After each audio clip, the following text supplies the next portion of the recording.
प्रथम मूल्यांकन प्रपत्र कक्षा 8वीं और विषय हमारा यहाँ पर है विज्ञान, यानी कि साइंस सब्जेक्ट को हम यहाँ पर सॉल्व करने जा रहे हैं। दोस्तों आपके यहाँ पर 20 सही विकल्प हैं, हम 20 सही विकल्पों को एक एक करके सॉल्व कर लेंगे। सबसे पहले हम पढ़ेंगे प्रश्न क्रमांक आपका यहाँ पर पहला। तो यहाँ पर लिखा हुआ है एक ही स्थान पर बहुत अधिक मात्रा में एक ही प्रकार के पौधे उगाने को क्या कहते हैं। तो दोस्तों इसका आंसर हो जाएगा आपका आ नंबर का फसल। इसके बाद हम यहाँ पर प्रश्न क्रमांक 2 को देखेंगे। लिखा हुआ है निम्नलिखित में से कौन एक खरीफ फसल नहीं है। तो दोस्तों जो धान है वह खरीफ की फसल नहीं है। इसके बाद प्रश्न क्रमांक 3 हम यहाँ पर देखेंगे। लिखा हुआ है आधुनिक यंत्र जिसका बुआई में उपयोग किया जाता है। तो दोस्तों सीड ड्रिल, आपने देखा होगा बुआई के लिए हम किसका प्रयोग करते हैं, सीड ड्रिल मशीन का। इसके बाद हम प्रश्न क्रमांक 4 देखेंगे। यहाँ पर लिखा हुआ है निम्नलिखित में से कौन एक रासायनिक उर्वरक नहीं है। तो प्रश्न क्रमांक 4 का आपका आंसर हो जाएगा पहला वाला यूरिया। इसके बाद हम यहाँ पर प्रश्न क्रमांक 5 को देखते हैं। लिखा हुआ है खाद के बारे में क्या सही नहीं है। तो प्रश्न क्रमांक 5 का आपका आंसर हो जाएगा चौथे नंबर का, यह मिट्टी को ह्यूमस नहीं देती। दोस्तों इसके बाद हम बढ़ते हैं प्रश्न क्रमांक 6 की तरफ। यहाँ पर लिखा हुआ है सिंचाई का पारंपरिक साधन है। तो प्रश्न क्रमांक 6 का आपका आंसर हो जाएगा चौथा वाला रहत। इसके बाद हम यहाँ पर प्रश्न क्रमांक 7 को देखेंगे। लिखा हुआ है बीज के भंडारण से पहले उसमें से क्या निकालना जरूरी होता है। तो प्रश्न क्रमांक 7 जो है आपका, इसका आंसर मैं आपको बता देता हूं, चौथे नंबर का नमी। इसके बाद हम प्रश्न क्रमांक 8 को देखते हैं। यहाँ पर लिखा हुआ है मिट्टी को पोला करने के लिए उपयोग करते हैं। तो 8वें का आपका आंसर हो जाएगा दूसरे नंबर का हल। इसके बाद हम 90 नंबर का क्वेश्चन देखते हैं। यहाँ पर लिखा हुआ है फसल के साथ उगे हुए अवांछनीय पौधे क्या कहलाते हैं। तो दोस्तों प्रश्न क्रमांक 9 जो है आपका, इसका आंसर हो जाएगा चौथा वाला खरपतवार। इसके बाद हम बढ़ते हैं अगले प्रश्न की तरफ। अगला प्रश्न हमारे यहाँ पर है प्रश्न क्रमांक 10। फसलों को रिक्त स्थान श्रेणियों में बांटा गया है।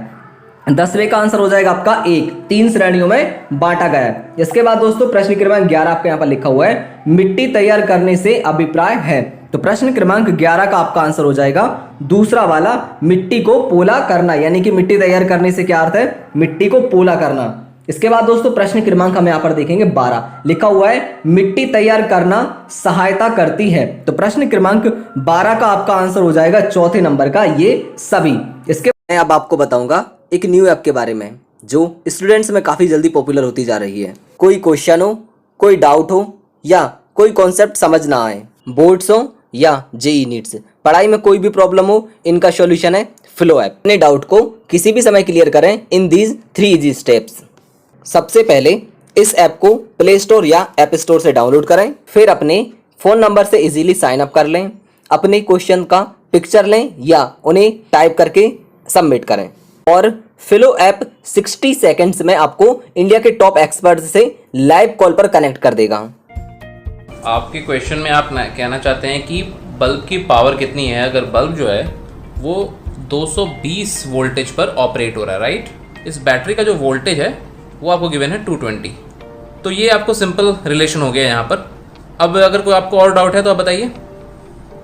No sir, thank you. So guys have any question just ask Flo. इस ऐप का डाउनलोड लिंक नीचे डिस्क्रिप्शन में है। So download Flo now for 10% off. Don't forget to use my preference code. इसके बाद हम पढ़ेंगे अगले प्रश्न की तरफ। अगला प्रश्न हमारा यहाँ पर है प्रश्न क्रमांक 13। यहाँ पर लिखा हुआ है सूक्ष्म जीव नहीं है। तो दोस्तों प्रश्न क्रमांक 13 का आपका आंसर हो जाएगा चौथे नंबर का, मशरूम जो है वह सूक्ष्म जीव नहीं है। इसके बाद प्रश्न क्रमांक 15 आपका लिखा हुआ है डेंगू वायरस का वाहक है। तो प्रश्न क्रमांक 14 का आपका आंसर हो जाएगा 4 नंबर का, मादा एडिस मच्छर। इसके बाद हम बढ़ेंगे प्रश्न क्रमांक 15 की तरफ। यहाँ पर लिखा हुआ है कौन एक प्रतिजैविक नहीं है। तो प्रश्न क्रमांक 15 का आपका आंसर हो जाएगा दूसरे नंबर का, बी वाला चीनी। इसके बाद प्रश्न क्रमांक 16 आपका लिखा हुआ है अल्कोहल रिक्त स्थान की सहायता से बनता है। तो दोस्तों जो अल्कोहल जो दारू होती है वह बनती है हमारी खमीर की सहायता से, यानी कि दूसरा वाला जो ऑप्शन है आपका वो बिल्कुल सही हो जाता है। इसके बाद हम प्रश्न क्रमांक 17 को देखेंगे। यहाँ पर लिखा हुआ है निम्नलिखित में से कौन सी दवा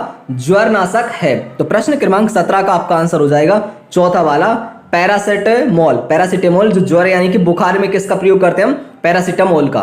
तो यह आपका इसका आंसर हो जाएगा। इसके बाद प्रश्न क्रमांक 18 आपका लिखा हुआ है प्रोटोजोआ के कारण होने वाले रोग रिक्त स्थान है। तो 18वें का आपका आंसर हो जाएगा चौथा वाला, मलेरिया।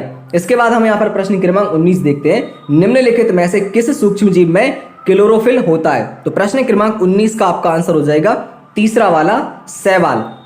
इसके बाद हम बढ़ते हैं हमारे आखिरी क्वेश्चन की तरफ, जो कि हमारा प्रश्न क्रमांक 20 है। दोस्तों प्रश्न क्रमांक हम 20 को देखें उससे पहले मैं आपसे रिक्वेस्ट करना चाहूंगा, यदि आपने चैनल को सब्सक्राइब नहीं किया है, आप पहली बार चैनल पर आए तो जरूर कर लें, क्योंकि आपके सभी विषय के आपको आंसर उपलब्ध कराए जा रहे हैं। अभी सिर्फ आपका अगस्त के महीने का पेपर चल रहा है, इसके बाद सितंबर, अक्टूबर, नवंबर, दिसंबर, जनवरी, यानी कि पूरे वर्ष आपके जो भी पेपर होने वाले हैं उन सभी पेपर के सॉल्यूशन आपको हमेशा ही उपलब्ध करा दिए जाएंगे, वो भी टाइम पर। तो आप क्या करेंगे, चैनल को सब्सक्राइब कर लेंगे और बगल में जो घंटी का निशान है उसको दबा कर रखेंगे, ताकि जैसे ही हम वीडियो अपलोड करें तुरंत आपको उसके नोटिफिकेशन मिल सके। दोस्तों एक काम और भी करना है आपको, वो जो है कि अपनी इस वीडियो को दोस्तों के साथ जरूर शेयर करें, ताकि वो सभी चैनल को सब्सक्राइब कर लें और इन जो आंसर आप देख पा रहे हैं इनको फटाफट से वो भी टिक कर लें। यहाँ पर प्रश्न क्रमांक 20 आपका लिखा हुआ है कवक के कारण होने वाला रोग है। तो दोस्तों कवक के कारण हमारा खसरा रोग होता है। तो प्रश्न इसका जो ए नंबर का आंसर है वो बिल्कुल सही हो जाता है। दोस्तों आप सभी का वीडियो देखने के लिए बहुत बहुत धन्यवाद। Thank you.